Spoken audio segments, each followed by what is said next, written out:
Hey guys, welcome to the Nick Bahe YouTube page. You know what you need to do. You need to subscribe, you need to ring the bell, you need to like the page, you need to leave a comment. I appreciate you. All right, here we are again. I mean, in all reality, well, first of all, game recap again, Nebraska loses, yada, yada, yada. You brought your own tea today. You brought your own. I usually try to provide you. I try to provide you with liquids of various coffee, water, bubbly, wine, whatever you need. You bring your own tea. Well, you're in a tea mood today. What's going on with you today? Chilly outside, so I chilly. thought it's kind of the basement's a little cooler, so something warm. That's fine. I want something warm and coffee. I can't do coffee. I hear you. But certain times. Okay, so. I hear you.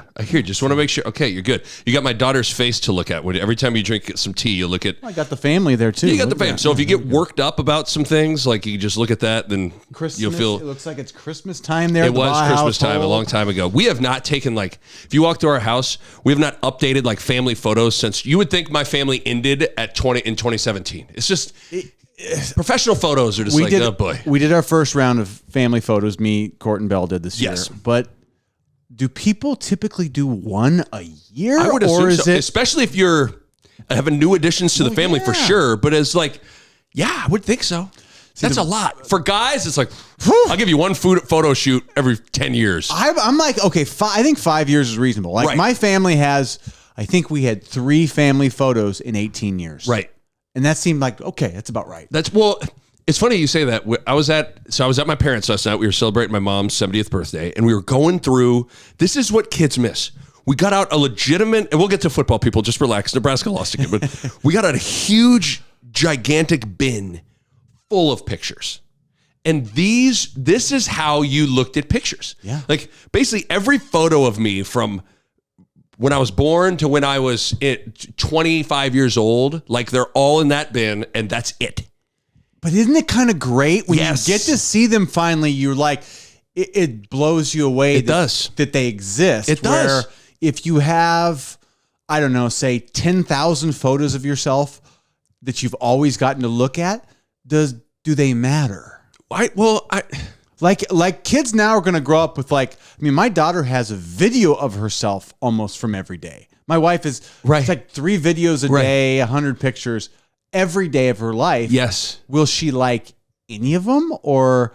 I think you get yes and no. It won't mean as much. That's what I'm saying. Again, your yearbook photo was basically the only for sure photo of you that was going to happen in that given year. And you better hope it's a good one, because that was how you, in my mind, I was it better be a good one, because then when girls over the summer are looking through the yearbook, you're that Nick Bahe's ugly, Yeah, it's a big deal. It's doing a lot of advertising for you. Yes, that's it. That's your only advertisement is here I am. I don't remember. Do they just go all right, 3, 2, 1? I don't know. It's that's intense. What do you think? You couldn't.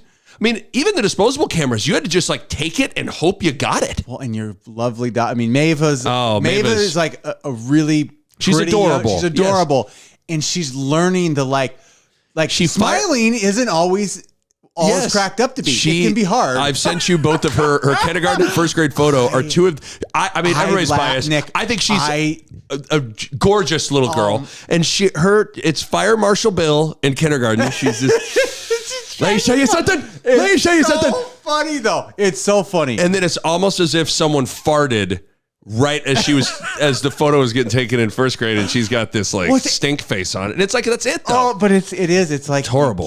You get one shot at it, and you're stuck for a year with that photo. Right. Yeah. That's it. That's it. The yearbooks were a big deal, I guess, to me. Growing up, huge deal. Even middle school, high school. Yeah, that was. I feel high school. I thought they were a bigger deal in middle school. High school, it started to subside a little bit. Yeah. But getting people to sign your yearbook, and if you got a couple of girls you had a crush on, and they're like, "Hey, cutie, loved having you in math class. Call me this summer." Heart, whatever. You were like, "Oh my god!" So this is it. In middle school, this was it. This was the thing.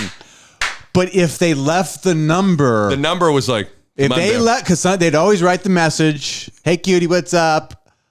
Hope we see you this summer." Blah blah blah. Every girl said the same thing, but some girls left the digits, wrote their phone numbers in. So, why were yearbooks important? It's a phone book. It was like the potential first the way time you got a girl's phone number in your life. Well, and it was their parents' number, by the way. That's the problem. It's like, this is what drives me crazy with kids, man. It wasn't a cell phone. It was their parents' or house phone or teen line. Some girls had a teen line, which is he was like, please have a teen line. Yeah. But kids don't know these days. Like, be 15 years old and call a girl's house and have that girl's dad answer the phone. Like, you want to talk about courage. Yeah. Is Cindy there? Yeah, hey, what's up? It's like, who is this? Like, I go to school with her. This is Bo, and I'm in her geometry class. I just want to talk to her. I have a zit. I'm just trying to, But seriously, though. Nobody, I got to go. Bye. I got to go, bye. But, yeah, kids don't know these days. Wow. I mean, we're 5 minutes in. We haven't talked about football. Here we go. Well, we're stalling. Well, you know what it is? In Back to the Future, when Marty looks at that old photo, things start to fade. It feels like, once again, and it's not new, the more we look at the photo, we break out the photo album of Nebraska football, just things start like, hey, here's physicality, and then physicality starts to like disappear. Here's fundamentally sad disappear. Like that. So I believe in that picture, isn't the girl in it wearing a sweatshirt with Mickey Mouse on it? That sounds right. Is Mickey Joseph Mickey Joseph, there you go. Wearing the head coach? That's it. That's what, at the end, we'll get into, like, where we at on, because Mitch Sherman's in the headline, and I don't think those guys write their own headline, but it was like, is Mickey Mania over, is pretty much. Well, then who's the Marty McFly that can say, is it Logan Smothers? Does Logan Smothers I'm not sure. act as Marty McFly here? Who saves Mickey? Like, who's Mickey? Like, what's Mickey's chances right now? I'd say things look slim. The doc is Trev. Great Scott! Maybe Mickey is Marty McFly. Yes, I think. I don't think there's Mickey's Marty McFly. Doc is Trev. And they're trying hard. And Biff is like Michigan.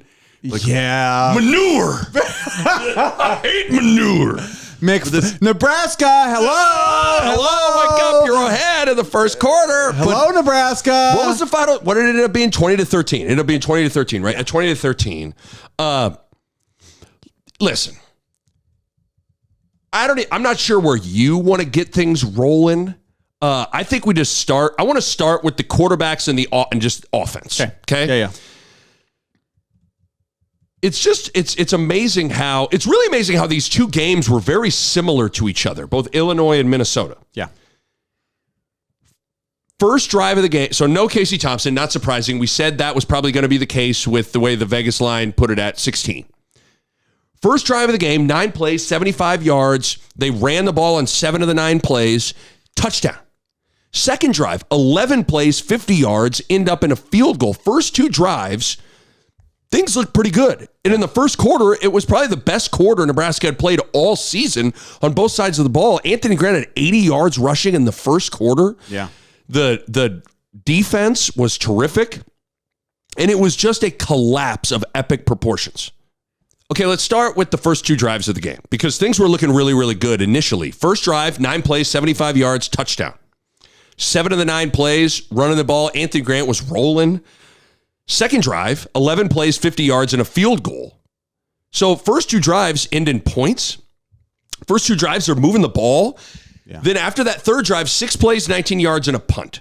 So you have the first 26 plays, 144 yards, 10 points. Then there is a collapse of epic proportions here. You have 6 straight 3-and-outs. You don't have a first down spanning for 2 full quarters.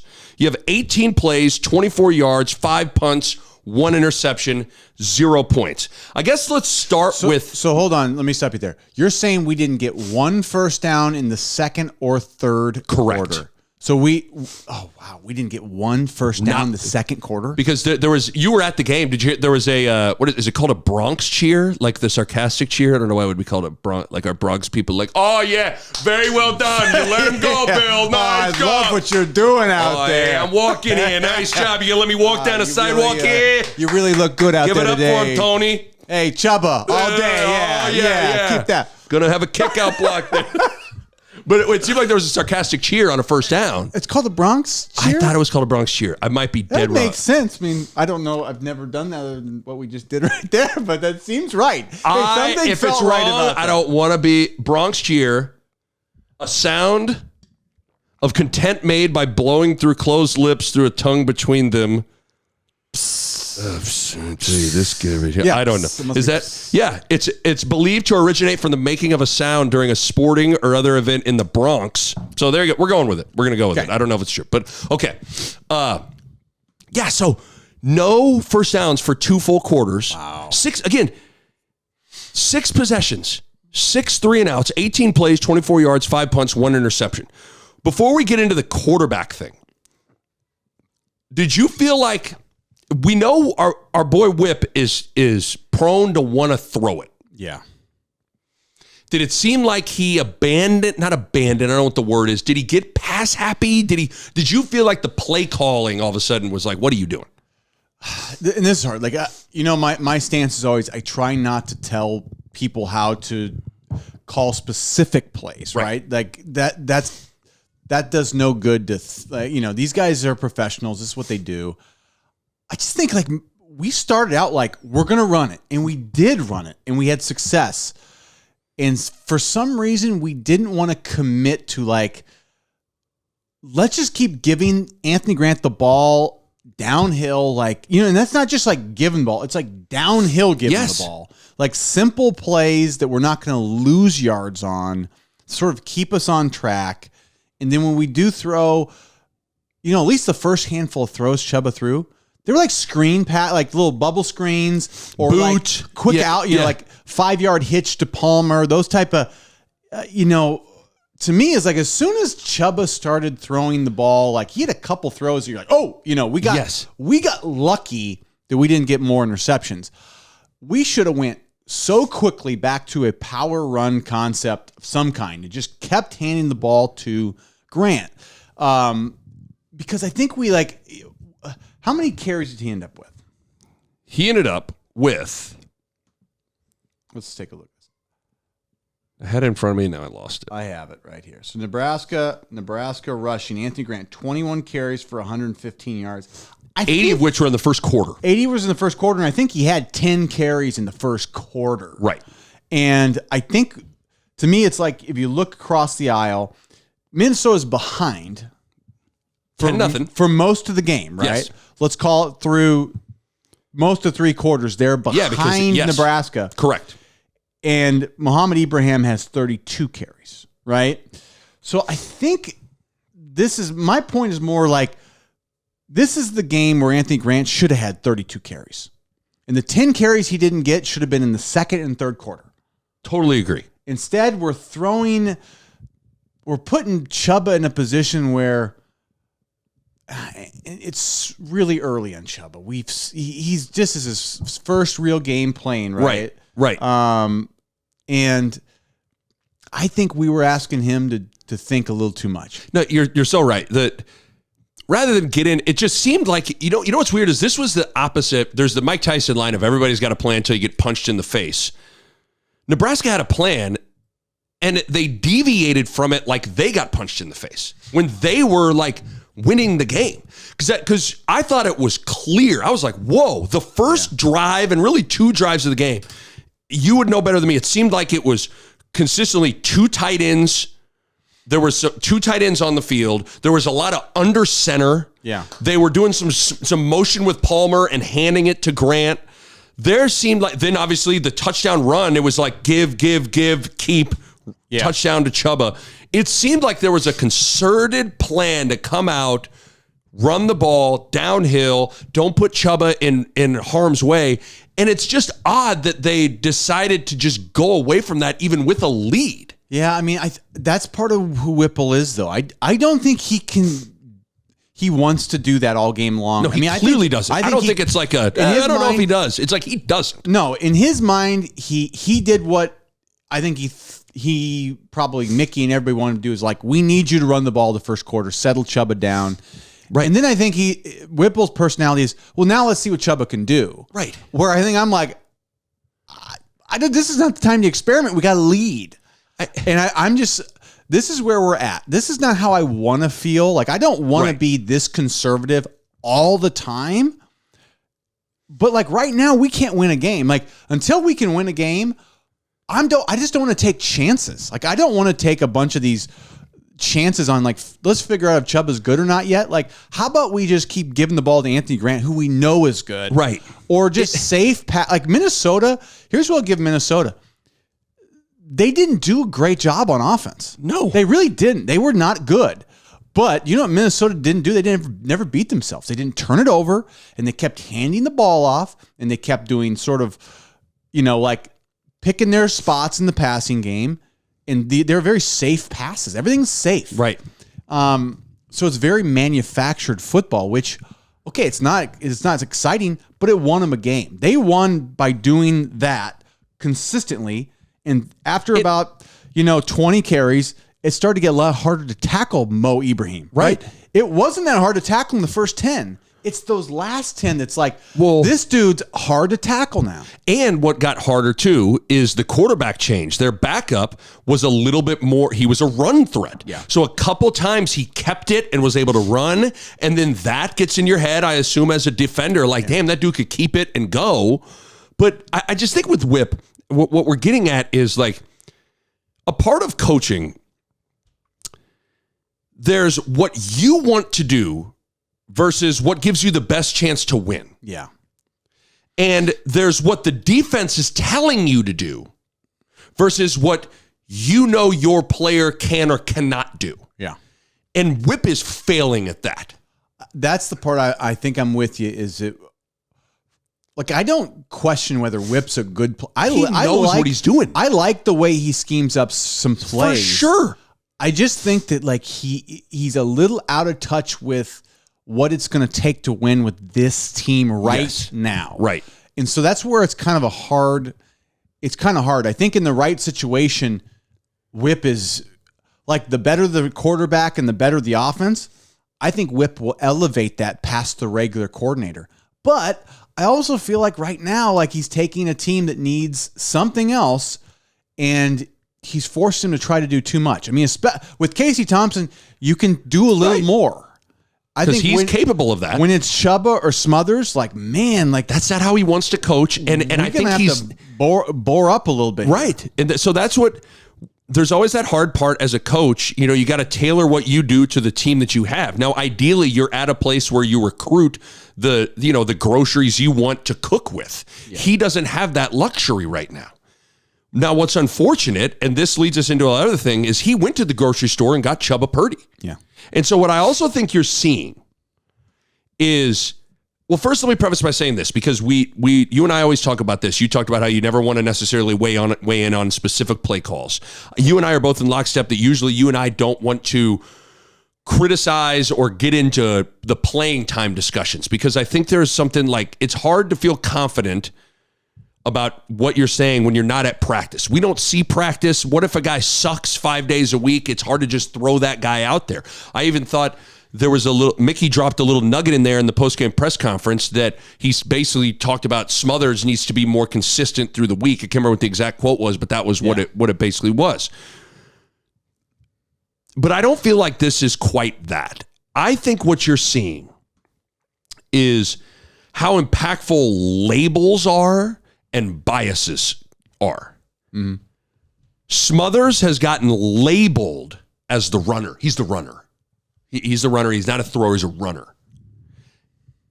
And Chuba Purdy has gotten labeled as, he can throw it. If you got to throw it, go with Chuba. I guess for me, when I hear those labels and I watch, all I can go off of is 5 quarters of football here. I have no earthly idea how you could come away with thinking those things. In terms of Chuba being, I look at it like, I don't see how Chuba's a better thrower than Logan. Well, I would say you could make an argument that in practice, Chuba could be doing whatever. Right. Smothers is not, and that's probably true. I think it doesn't take very long for the average fan to watch both of those two guys in 2 different games now and go, who looks comfortable playing football out there and who doesn't? And Chuba, he just doesn't look comfortable. When he has to throw it and make a decision, it's trouble. I mean, it is really trouble. And I guess for me, like, here's where I'm struggling is like Mickey says, he says, Chubba, he just gets so nervous out there, or he gets happy feet, or he's like, well, he can't see the field right now. I'm like, what is he doing good? Like, right. So like, to me, it's like they think he's a little bit nervy, skittish. Like, that's the last thing I want to hear about my quarterback. Yeah, we talked about that on the last pod. I don't see that out of Smothers at all. So to me, I'm like, all right, like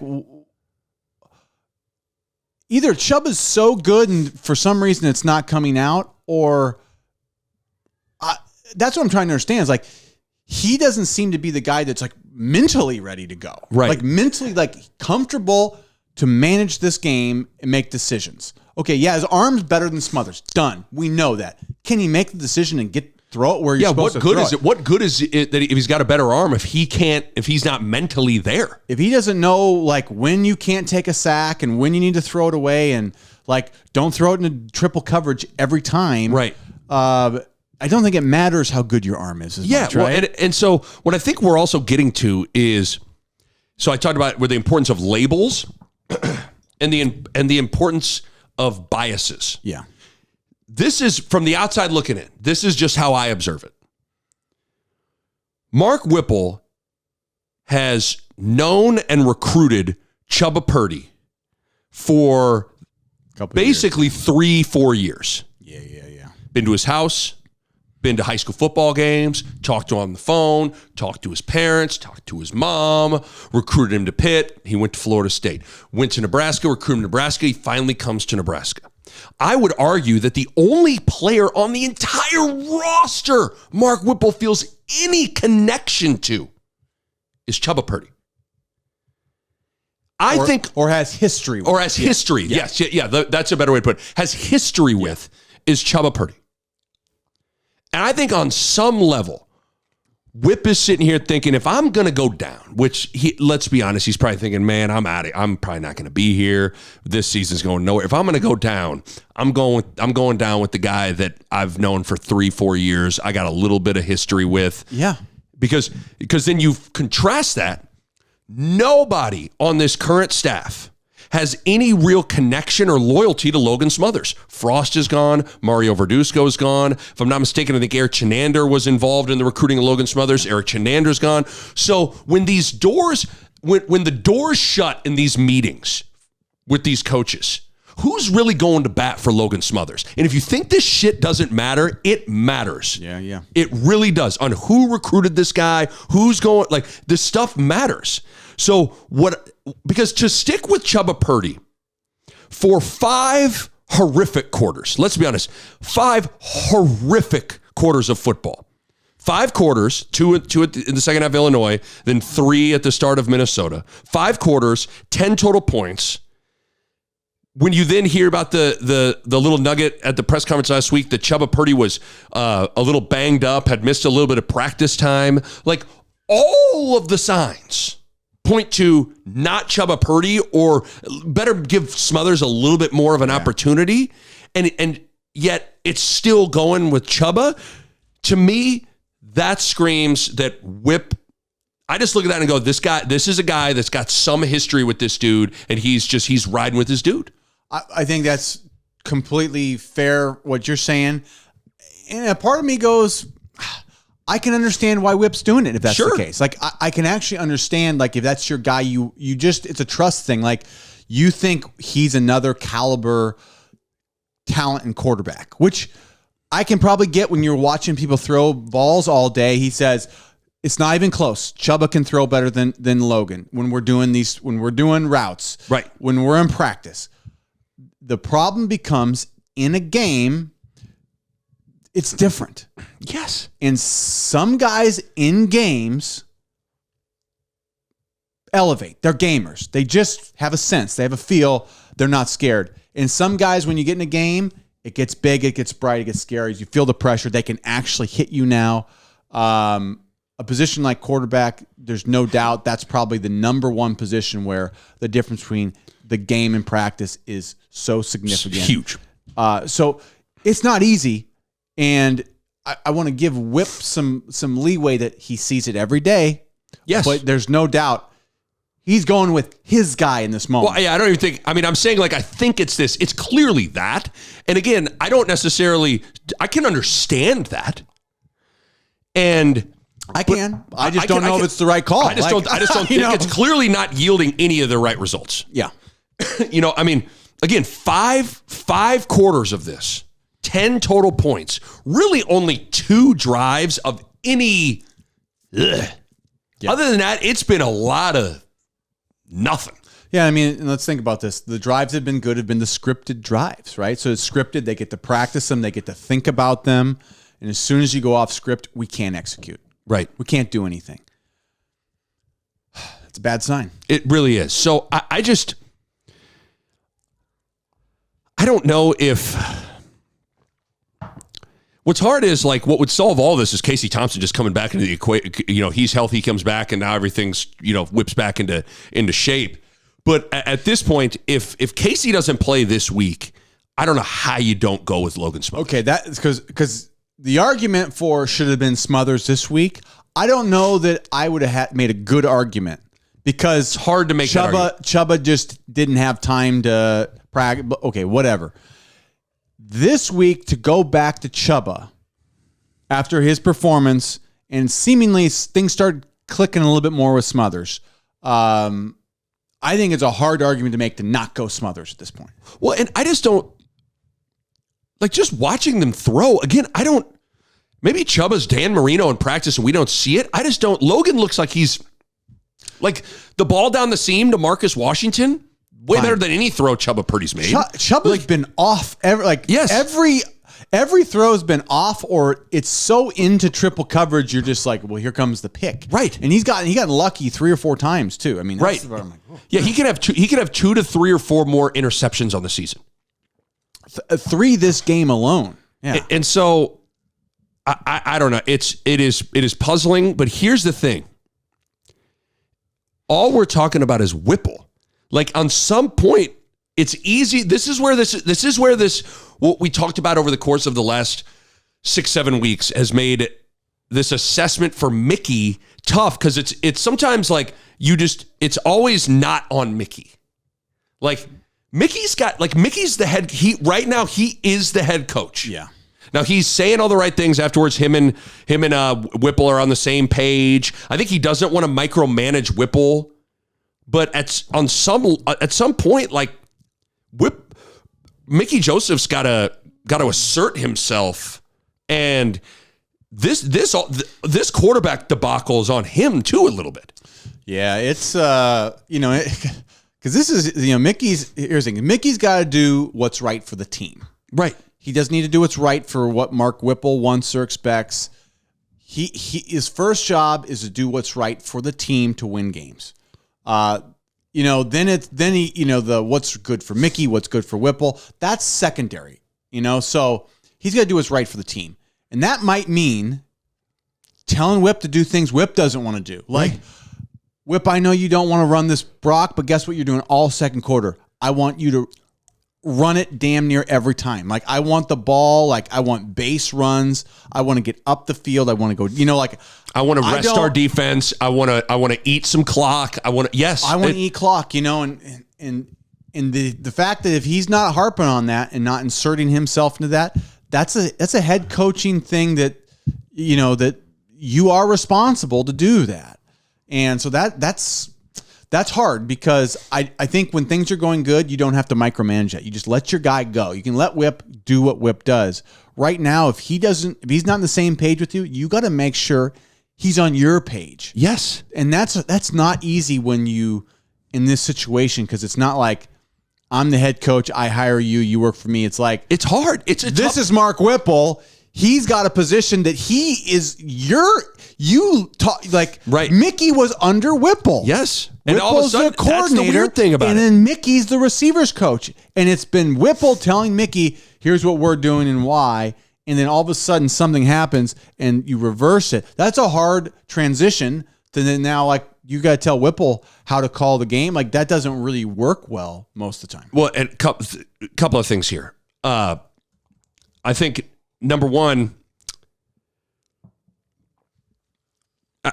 for, running the ball sticking to the run, all this stuff takes patience on a variety of levels. Patience that it's going to, like what PJ Fleck clearly has, that 2-yard run becomes a 4-yard run by the third and fourth quarter. Yeah. You got to have patience to do that.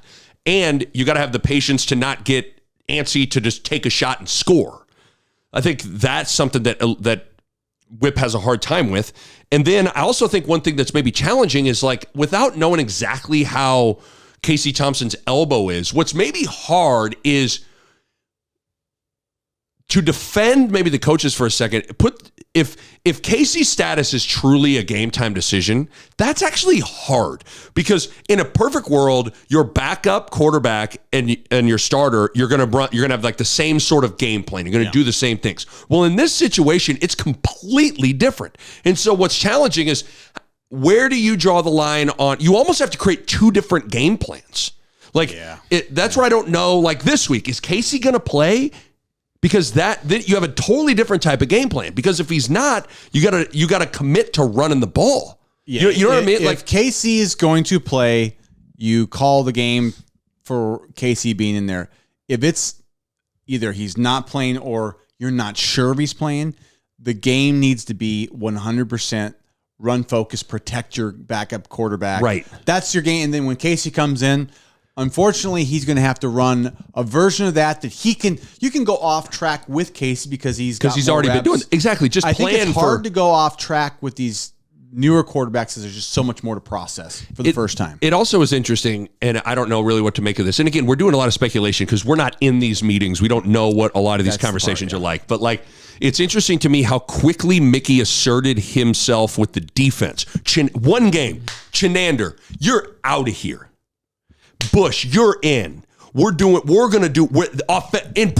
tackling. We're doing it's interesting, especially a guy that comes from the offensive side. It was easy for Mickey to clearly come heavy-handed with what he wanted defensively. Yeah. There seems to be a reluctance for that in this situation on the offensive side. Well, I think we were humming on offense at that point, though. If you think about I'm saying after once Casey's gone down. Yeah. So I think though, in the moment, it was seeming like, oh, we can score, but we can't defend. Right. And so that seemed like where we needed to make changes, but I don't think we'd ever solve the real how can we run the ball consistently thing. And now we're getting to the Big Ten play, and it just feels like we can't score like we were, and especially now that with Casey out, it's a whole new set of problems he has to fix. And you're right, I think it's a different animal to say, oh, now this is the side you've been seeing the whole time. What do you need to do now? Explain to me how. Because all the success they had running the ball in the first quarter, it wasn't like it was, well, they got a bunch of yards on two big chunk plays. They were running the ball well. How were they able to run the ball? And then what's hard is they kind of went away from it. But what happened? Well, I rewatched the game again this morning and just kind of I buzzed through, and they're mostly base runs of ours. They weren't. I mean, there was nothing crazy. They had the one where they had the double puller with the tight end. Yeah. That worked well. But, Grant just broke through as a pretty basic play. It was essentially like an ISO out of that shotgun handoff, right? So it's just, there's nothing magical about it. It's you just got to keep plugging away, and Grant made somebody miss in the hole, and that's how you get 40. Sometimes they do, they just miss a tackle. You just got to keep pressing, and not everything has to be a home run scheme. Sometimes you just got to do it. Minnesota ran, I don't know, 20 inside zone meshes that were just the long dragging zone mesh that they just screamed for 4 to 8 yards. And Ibrahim is he's a little bowling ball. Yeah. Rams it in there. Was there anything amazing about that scheme? No, they just did it really well. And I think we just so quickly go away from any sort of base runs. I liked that we called draws, but our draw game sucked. So our draw and screen game sucks. even though I'm happy we would calling those draws is not bad. I don't want that to be our only runs though. Like we don't just line up and pound people. Because that's a different mindset than these draws. I like draws if you don't only run draws. Like you need to have a run game and incorporate the draws and the screens to relieve the pass rush. So I don't know. We're just bad at draws and screens, and we don't have a base run game. Like you need to have the base run game first, and you sprinkle in the draws and screens to relieve, because we can't block. Our biggest weakness is we cannot pass block. Like base pass block, we're terrible. Our base run blocking, not that much better, but I also think that is it's if you try and can only get a yard or 2 or 3 or whatever, it doesn't really hurt you though. Where if you keep trying to drop back, you're taking sacks, interceptions, right, or incompletions where you put yourself in these long down situations. You're stopping the clock. You're stopping the clock. More bad things happen when you don't just base run. Base run is safe. Sometimes it's boring. Sometimes it's not super effective, but it keeps you on schedule, keeps your defense off the field, shortens the game, and it wears on the defense. Like they don't get wins out of it. It's like you just keep hammering. And it will wear them. Yeah, it's just bizarre how there was success running the ball. Like the offensive line was doing a decent job in the first quarter. There also was this like, I've used this stupid, in Hook when the fat kid from where could this possibly the be? Lost Boys has the bowling ball guy? Yeah, and he has Peter, which is Robin Williams, goes, Peter, there you are. Oh, yeah. It was like Anthony Grant. There you are. Like there was a reminder of like, this motherfucker's good. Like that's what's so weird about it. Is like you would think with Nebraska, they gotta heave it to move the ball. So they got a running back sucks. Like no, he's actually a really good player. Really good player, and he got 80 yards in the first quarter. 80 yards and 10 carries in the first quarter, and then it's like, and we just kind of forgot he existed. I mean, that's what it is, though. Like so many things about this. That's where it's like, you must have a quarterback that's got a cannon. You're like, no, not really. Like that Chubba Purdy's got a cannon. I know from experience. Like, no, he doesn't. Like, well, not him personally, but a guy I knew.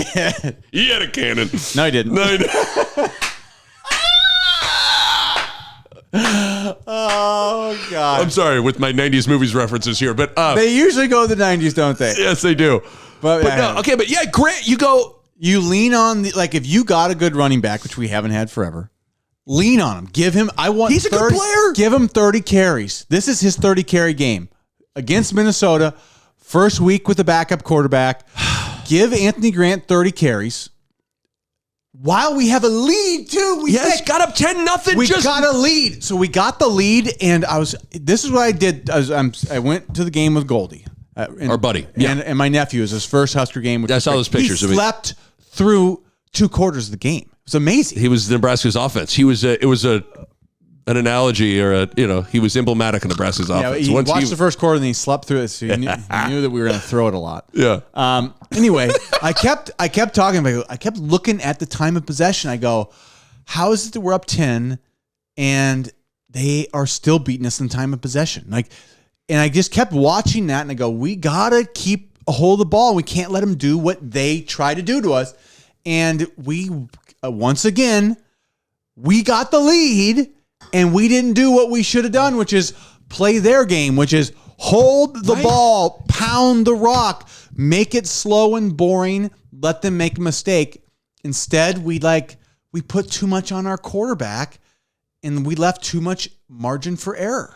I just felt like, especially when he got up 10-0, in my mind, I was like, too little margin of error. Yes. We didn't give ourselves enough. It was like, when Nebraska got up 10-0, to me, it was like, okay, you need to go to a pound Grant, sprinkle in some zone read Chubba, like if you're going with Chubba. Yeah.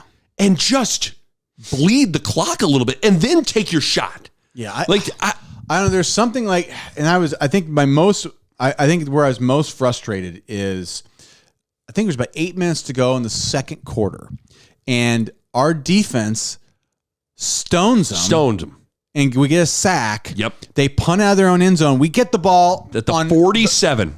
Let me see if I can write. Yeah. Going in, and we're in a shotgun, and it looks like we're about to throw, and we get a false start. Yes. And then we take a sack, and then we punt the ball into their end zone. That's exactly right. And I'm just sitting there going, I just thought to myself, now that's bad football. Like, we're up 10-0. The game's in our hand, and we can't just, not to say you got to score, but you got to drive and get a field goal at worst and take more clock, pound them some, keep your momentum. And then, maybe we're going into halftime and it's 13 or 17-0. And then you really just go hand it the game. Good luck with that team, really winning that game if we don't mess it up ourselves. Yes, that felt like a huge, I even wrote it down in bold, missed opportunity. It was Minnesota gets the ball. They try to run wide. Gifford and Mathis strung it out and stuff it. 2nd and 13, fumbled handoff, Morgan and Ibrahim. Morgan dives on it. 3rd and 16, Mathis and Tanner run a twist. They both sack Tanner Morgan, punt. Nebraska starts at the Minnesota 47, false start. 2nd and 14, drop back pass rush, got Purdy, sacked. 3rd and 18, swing pass to Ramir Johnson, short gain. You have to punt it. And then you punt it out of the end zone.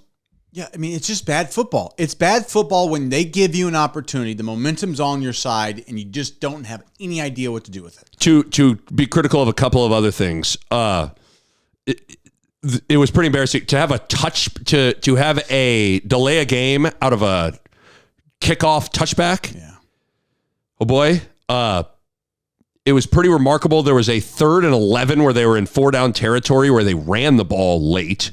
That was a little bit confusing. They ended up getting it on, I believe on throwing the ball in 4th. Yeah. And then it is pretty amazing. I'm not sure if you got to where, if you saw it live, but rewatching it, it is amazing that late in the game, Logan Smothers didn't run for the first down. Oh, we were in the stadium. We were screaming at him. It was one of those he's in there to use his legs, and that's the one time that it's 3rd and 5. The minute 20 to go, and all you need is a first down, and they've given it to you. It is. And you can run out of bounds. Yes, it wasn't even like, he's going to have to dive for it and put it. No, he could have trotted for 6-7 yards. Yeah, and then we have a first down. I don't know, was it at the 50? Yeah, it was in that vicinity. I should look at where it was. But you're right in the middle of the field, so But yeah, there was a minute 29 left, 3rd and 5. It's just another it's just so hard when to watch when guys don't know how to play football on the field. It's it was at the Nebraska 47, so right at midfield. But that play was just, he threw it away like it was, first of all, even in the first quarter, you take the run for the first down, but he threw it away like he was running out of time or he wasn't going to be able to get out of bounds. I have no idea what he was seeing. I think he was trying to throw it to Brewington. He sailed one on him. But it was a 10-yard gain instead of the 7 to get out of bounds for sure. It's there shouldn't have been a thought. It should have been you can get the first is all that matters. All that matters in that moment. And that's where Smothers is. Like I said, we don't want to anoint Smothers. Yeah, we don't act like Logan Smothers is Smothers still has his own limitations. For sure. But that was hard because Smothers, the thing he can do, he refused to do. Yes. Use your legs. Just mind-blowing that he didn't run for it. The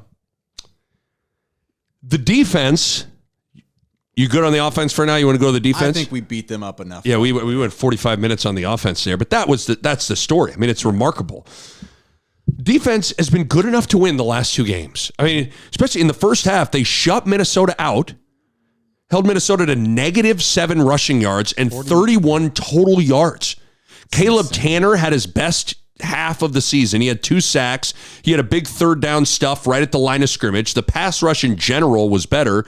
Jason Peter Jr. Oh, I loved it. Oh, Jason Peter was I'm so proud of him. I would love to have seen Jason when he came off the sidelines. It was just tears. Let's go in the rage. basement and let's just freaking break stuff. Oh, let's go in the basement. Got some pizza rolls. We're gonna drink Red Bull, stay up all night. Rewatching that play, all right? Got the Guns N' Roses out. They got Guns N' Roses, and they're just Appetite for Destruction, They're baby. breaking things, watching sack highlights of that. I mean, is it sad that that was the first Ty Robinson sack? First thing I thought it was like, there should be a cutaway to Jason Peter for any time Ty Robinson. I mean, his heart rate probably skyrocketed, but yeah, Ty Robinson, that supposedly, like, I don't know if there was, that knocked Tanner Morgan out of the game. He drilled. I mean, drilled his ass. Because Ty has been better the last about 3-4 weeks. Maybe it was spent the night at Jason's house a couple of weeks. Yeah, like that Indiana Rutgers games were the ones he started playing. He started to play ball a lot better. He is, for his talent level, he's just been. I think for whatever reason he's been slow to really like start making splashes. Yes. He's been better since Absolutely. then.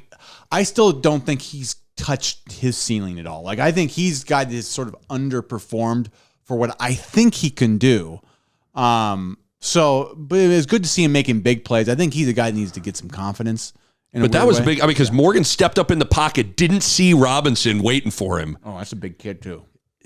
I mean, and all 295 or whatever it is, like on him. Yeah, it's a big boy. That's gonna get you some extra Guns N' Roses and Jason Peters. Extra Red Bull.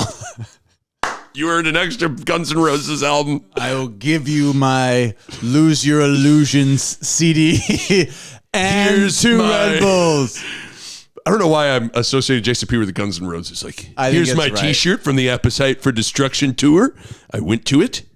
I give it to you. It's like, oh, you giving it to me, Jason? This is the new black shirt. And if you ever make all Big Ten, I'll give you that little weird hat Slash used to wear. Personally gave it to me back in 96. Does the timeline, does it work? When did Appetite for Destruction come out? Does that work? 88 or so something. So you can't tell me Jason Peter didn't listen to Welcome to the Jungle. I mean, I feel like he's a Welcome to the Jungle guy. He's from Jersey. Yeah, he's probably doing Appetite for Destruction, Jason Peter. There's no question. Oh, yeah. Yeah, so Appetite for Destruction, we're Googling it. July 21st, 1987. A young teenage Jason Peter fell in love with Welcome to the Jungle. Yeah. And he has passed it on to Ty Robinson. But no, the defense, again, shut him out, stoned him. And then the second half, how much did the quarterback change the game? It changed a lot. It was a good decision by them. I don't know if Morgan even could go, but I think it would have been the right decision whether he could or couldn't. Yeah. But it's also, let's give them some credit. Like, they didn't get anything in the first half. Like, they're good players too. They're going to make some plays. I think they adjusted decently well. And they were forcing our DBs to defend a little bit more, which, kudos to them, some good play calls. But I don't know. It's also like 3 and out. They just get to keep taking chances. Then, for them, it's just a matter of like, eventually they're going to, there's an inevitability. I hope you can get a yard if you just get time after time after time where, your offense then can get into rhythms and get the ball back. Like, I always think rhythm depends on like how frequently are you getting the ball and how long can you hold on to it? Right. Makes better like rhythm offensively. So our offense was get rid of it as quick, and then we wouldn't see it for a long time. Get rid of it quick. Like, you get out of rhythm. Right. For them, they started holding it, getting it back quick, holding it. Like, they started finding their rhythm. Right. That just all makes sense to a strategy. Right. I mean, because the backup, he hit a couple of throws. They threw one deep on Hartzog. They did a double move or Newsome bit on it. Yeah. They did a little slant and go. And honestly, it was lucky that ball was underthrown or that was going to be a touchdown. Yeah. And then he made a couple of runs. He wasn't, but that's what he did was what Nebraska needed Chuba or Smothers to do. Don't got to go out there and be the greatest. You don't got to be Joe Montana. You might have to make 2 or 3 throws all game that matter. And the rest of the time, just hand the ball off, make smart decisions, and don't take sack. Like, and that's all they did. Did Minnesota do anything great? Like, not really. They were just okay. I think they wore us down a little bit as the game went on. They got more leaky yards, all that. But Ibrahim What was his longest 32 run? carries, 132 yards. So it's like Did he get a run over 10 yards?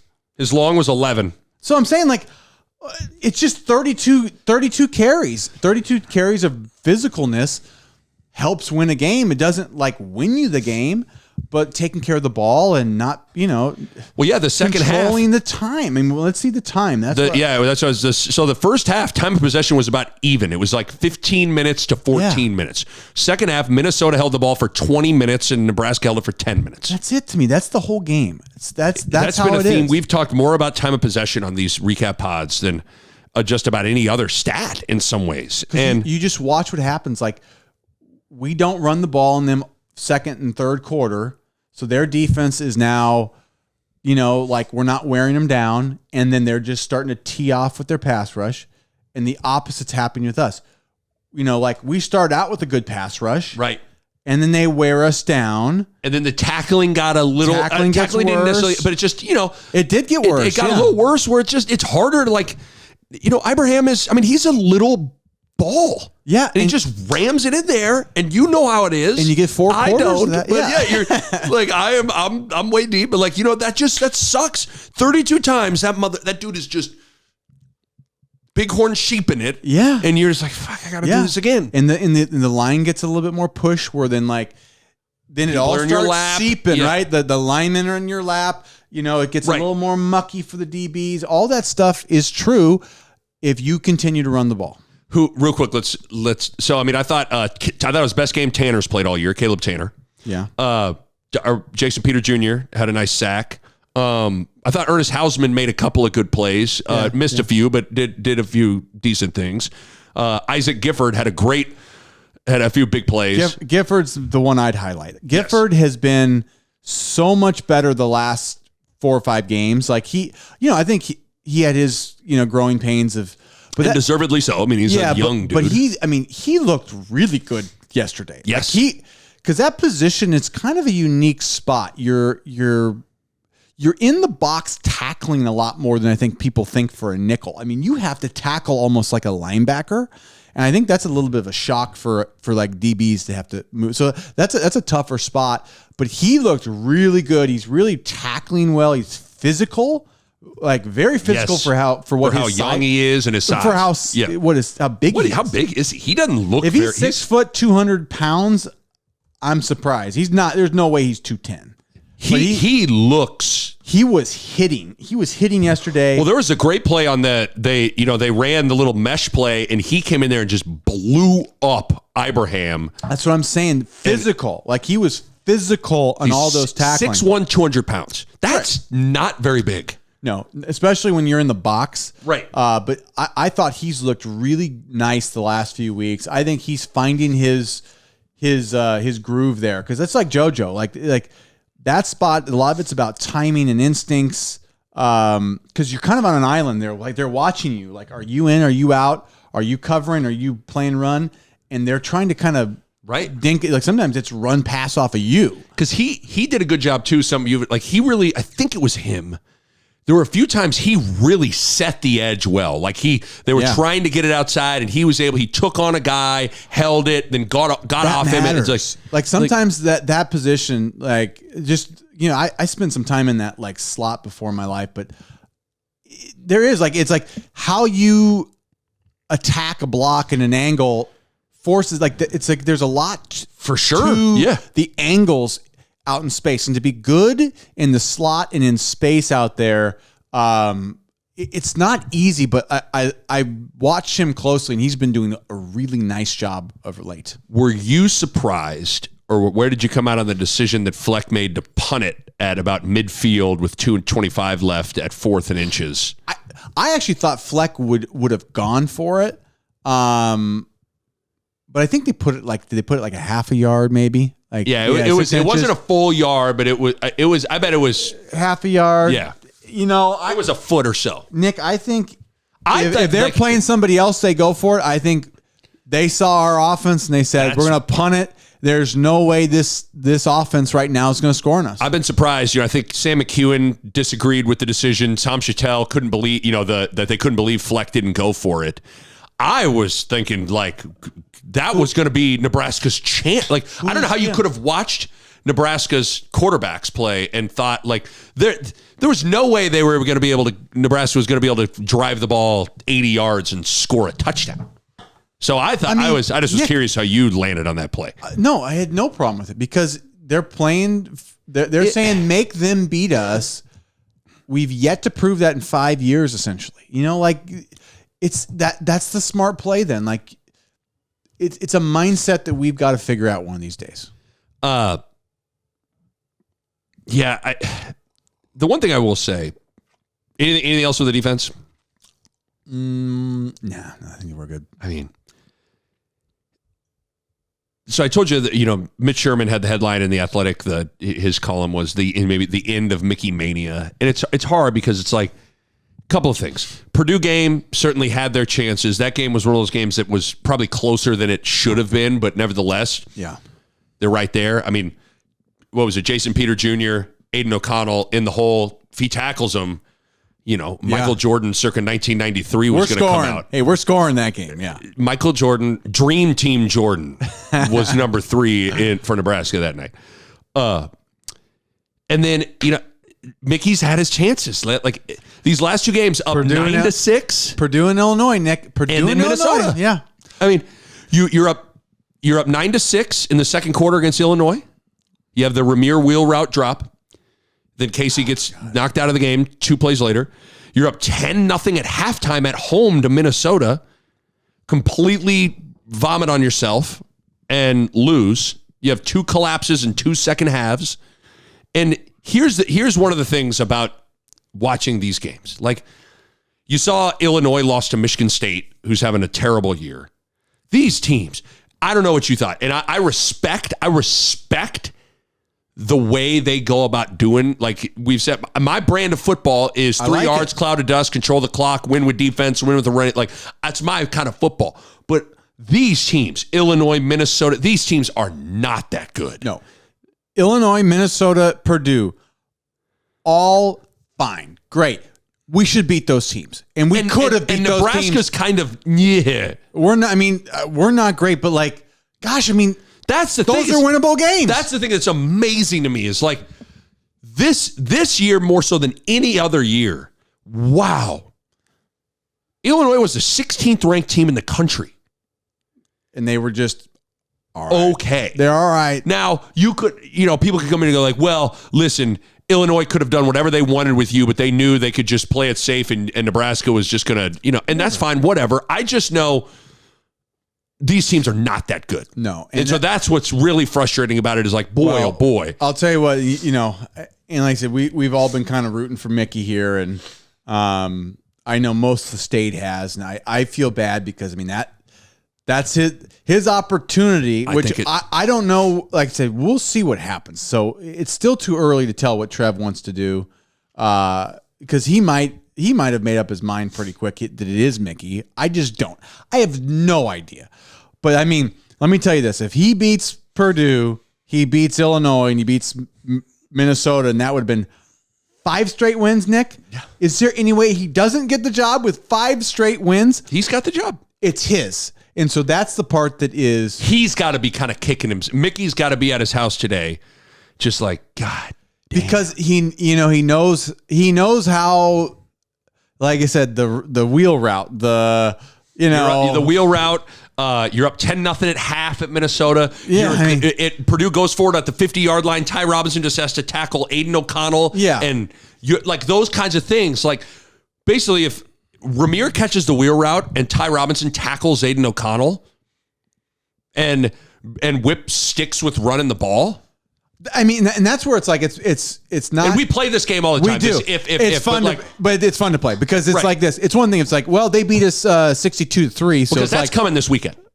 Yeah, Michigan is going to motherfucking pulverize Nebraska. So that's what I'm saying. Like, you're going to see this weekend, Nebraska isn't even close. Okay, like that's not what these last 3 weeks have been. And so that's what's amazing is for all of the flaws that Nebraska has.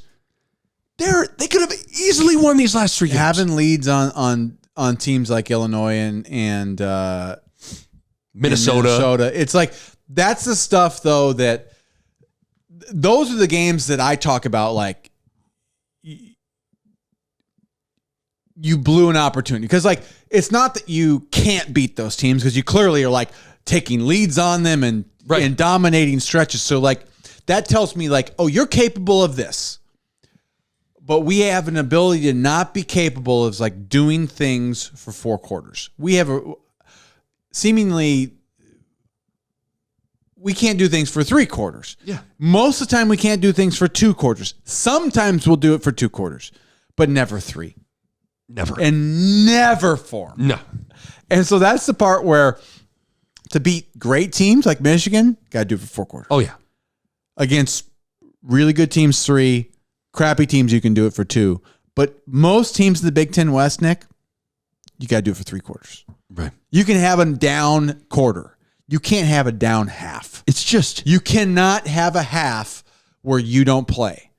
And we have consistently taken a half off. Yeah, like first half Rutgers, atrocious. Yeah. Second half Illinois, atrocious. Second half Minnesota, atrocious.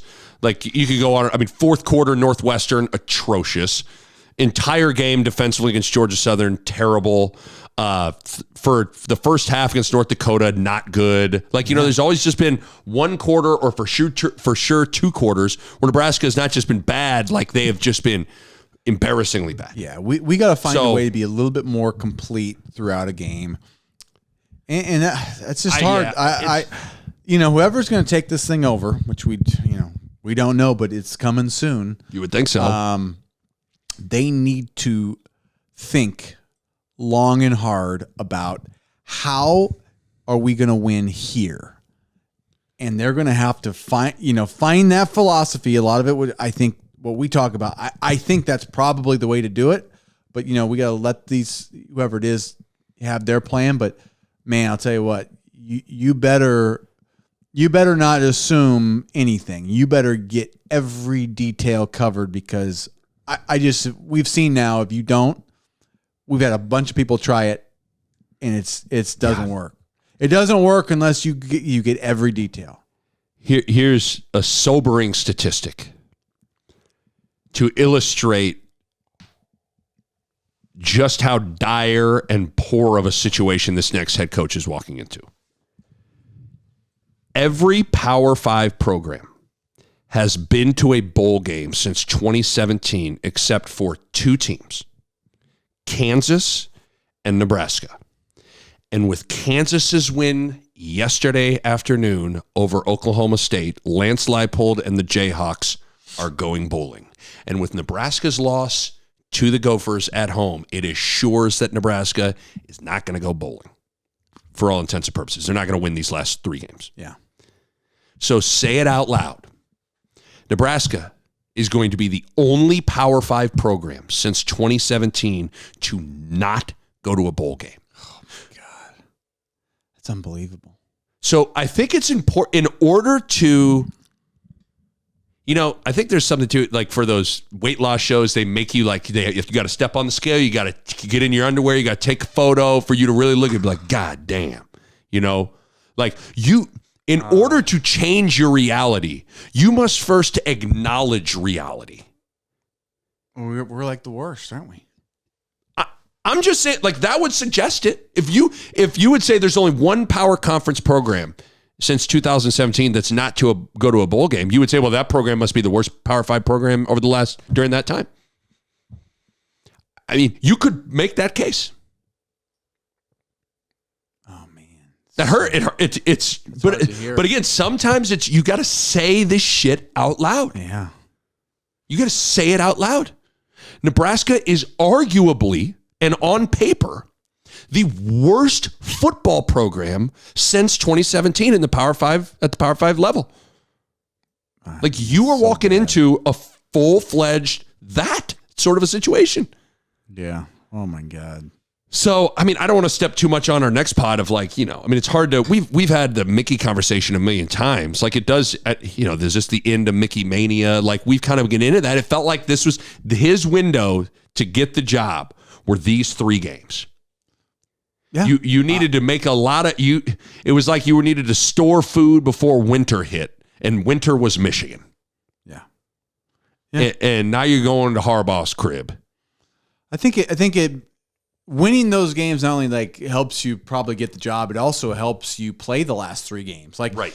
Like now you can't go to a bowl game, and I mean, he's got a job on his hands just to get these guys to play hard these next 3 games. Right. You know, like to put out a good product without, if Casey's not playing, we're going to Michigan. Like, oh baby, we better get.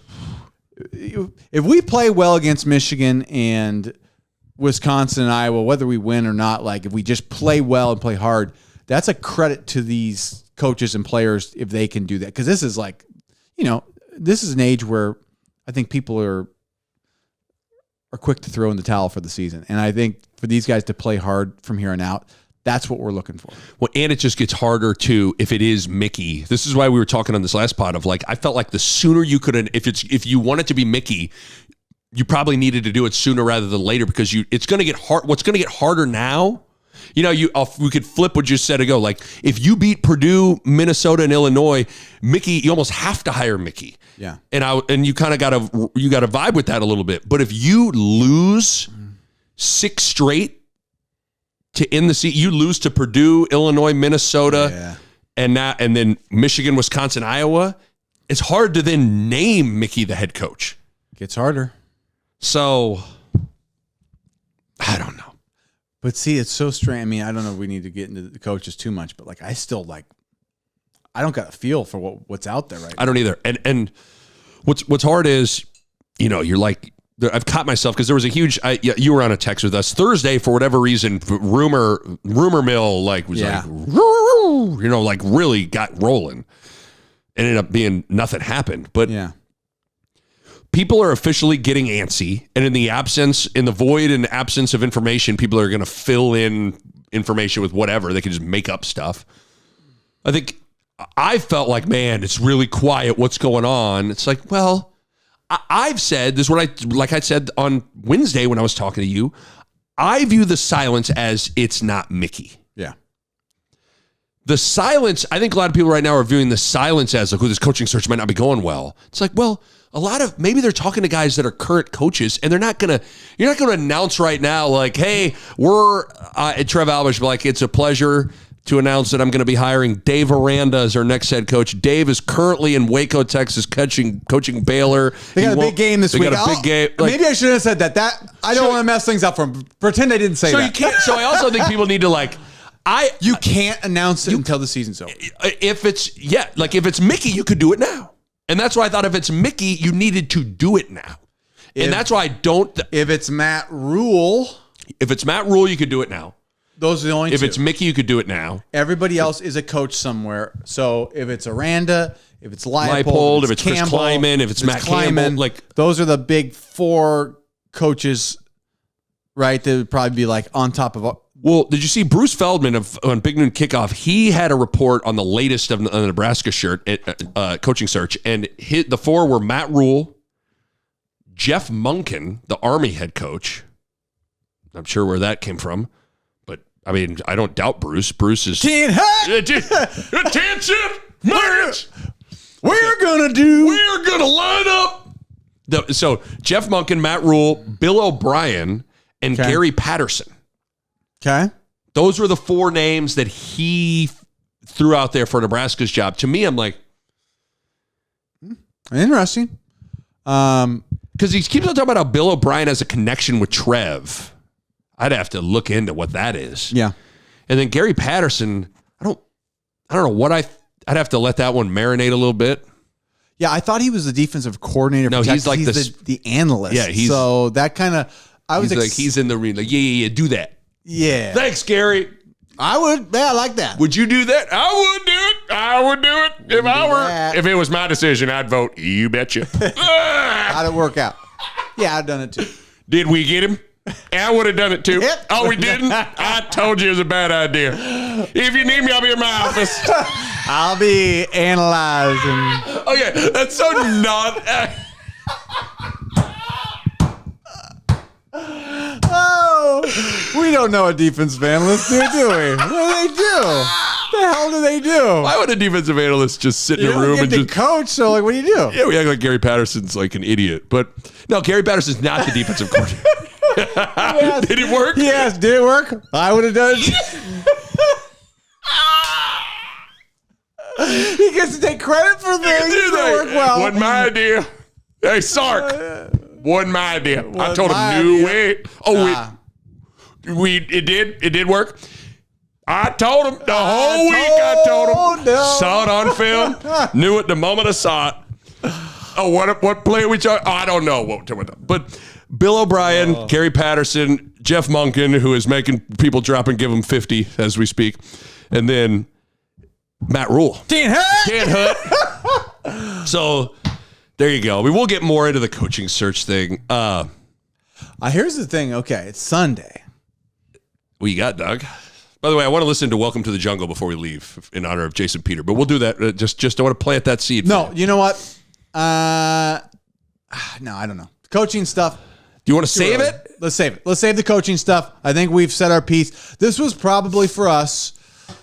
We went a little hard in the paint. We went a little hard. I feel like I'd like to announce. Take it all back. Oh, no, I take it all back. I do take it all back. Hold on. I'm a defensive analyst. How do we do? We lost? I knew it. I knew we were going to lose. Whipple was listening to this, and he's mad at me. I take it all back. I take it all back, too. I take it all back. As an analyst, I'd like to say I didn't mean what I said. I didn't mean it.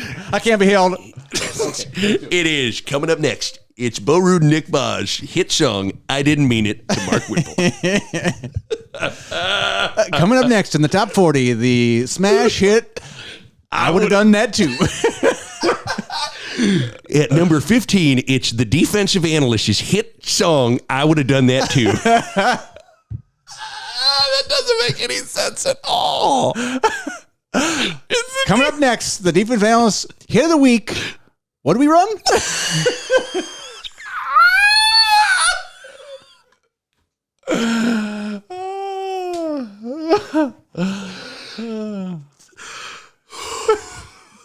That's so stupid. That's so stupid. What the way we've depicted defensive analysts, like they show up, they don't know what's going on. Give Gary Patterson the job. Oh my God, what are we doing? This is so stupid. Let's go down the basement. Are you ready? Let's get some Red Bull. Are you ready for Jason Peter and Ty Robinson's? After the sack, they went to Jason's house, and it was pretty simple what they needed to do. Let's do it, baby. Come on, baby. Let me make sure we're connected to this thing. Oh, my God. You have just rocked my world, my friend.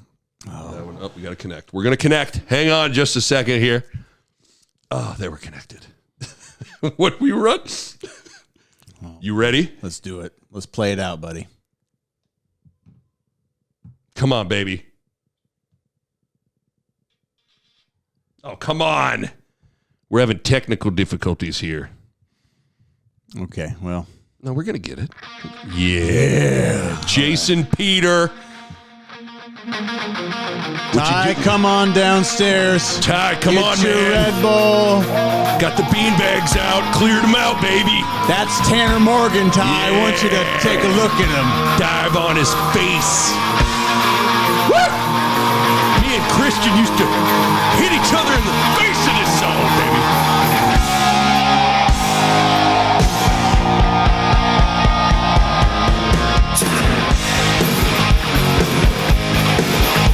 And we'll see you all next week. We'll see you next week,